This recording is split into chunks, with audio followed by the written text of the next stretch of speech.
Emmanuel Macron est à Rome depuis ce week-end. Il rencontrera le pape François dans la matinée. Il en a profité hier pour s'entretenir avec la nouvelle première ministre Giorgia Meloni. Entretien de plus d'une heure en toute discrétion, discussion constructive et pragmatique, dit l'entourage d'Emmanuel Macron.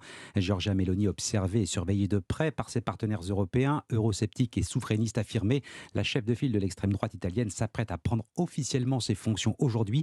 Il lui reste encore une marche à franchir. Correspondance à Rome pour Europe 1, Antonino Gallofaro. Il lui manque encore la confiance du Parlement. Il s'agit de la dernière étape pour Giorgia Meloni avant de pouvoir effectivement commencer à travailler.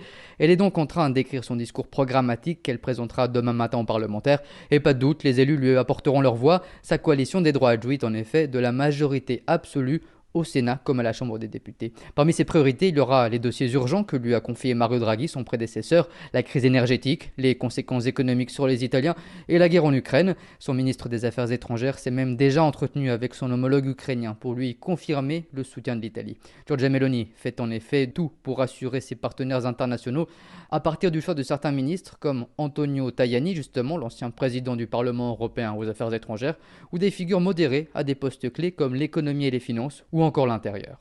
Rome, Antonino Gallofaro, Europe 1.